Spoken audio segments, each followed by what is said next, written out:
Hello and welcome to Priyanshu's pre-match analysis of game number 44 in this year's IPL. RCB take on Gujarat Lions for the second time in this tournament. The last time these two sides played, Virat Kohli got 100, RCB put on 180 on board, but Gujarat Lions chased down the target. In that game, Gujarat Lions openers came good and the middle order hit some runs and they won the game. Kane Richardson, who played in that game, haven't played since then.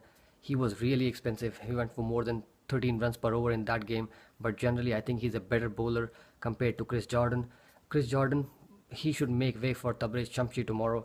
Chris Gayle might keep his place, but Chris Gayle and KL Rahul should open with Virat Kohli batting at number 3, then AB de Villiers, and then the rest of the batsmen to follow.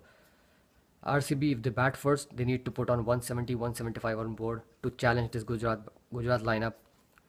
Bowling wise, Shane Watson, he's done well. He was expensive in the last game, but generally he's been good. He's been taking wickets at the right time. Yuzvendra Chahal has been bowling well. Srinath Arvind, he bowled beautifully in the last game. Stuart Binny gets to bowl 1 or 2 overs, so we need to see how he counters these explosive Gujarat opening batsmen. Overall, RCB would like to chase the target, restrict Gujarat to 170, and they have the batting to chase any target between 160 and 190. Their batsmen have come good except for the last game.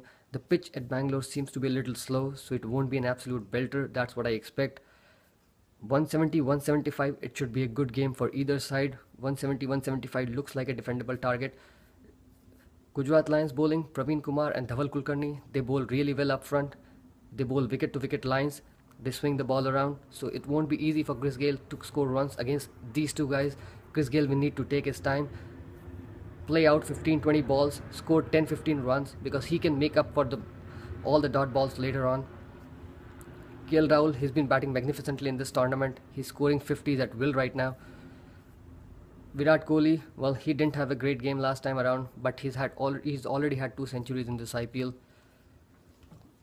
Shivil Kaushik for Gujarat Lions, he's been bowling well. Jadeja, well, he's been expensive at times and not taking too many wickets, but he's handy with the bat lower down the order. Praveen Tambe will get a game tomorrow. He's a really good spinner, but we have to see what happens if Chris Gayle stays when Praveen Tambe comes to bowl, because Chris Gayle, he loves hitting leg spinners, so Praveen Tambe, he would like to see the back of Chris Gayle before he comes into bowl. Gujarat Lions batting lineup, they depend a lot on their opening batsmen. They both are explosive batsmen. They both go for their shots starting ball 1. So we'll have to see how they bat tomorrow against this bowling lineup of Bangalore. Aaron Finch, he's been in top form. Dinesh Karthik, he's been consistent. Raina would be missing out tomorrow. He won't be playing. So Ishan Kishan or Akshadip Nath will get a game tomorrow. Bravo, well, he hasn't scored many runs in this tournament, but he has come good with the ball at times. His slower deliveries, a lot of batsmen aren't able to pick it, but RCB batsmen are more than capable to hit him for some runs, and that's why when he's bowling to good batters, he's going for more than 10 runs per over. Virat Kohli, AB de Villiers showed what he can do when he knows you are bowling a slower delivery. He took the attack to Mohit Sharma and Sandeep Sharma in the last game, and Bravo might meet a similar fate tomorrow. I am rooting for RCB tomorrow. It's almost a must-win game for them.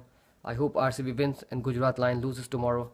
You enjoy the game, whichever side you are cheering for. Have a good day. Have a good night. Bye-bye.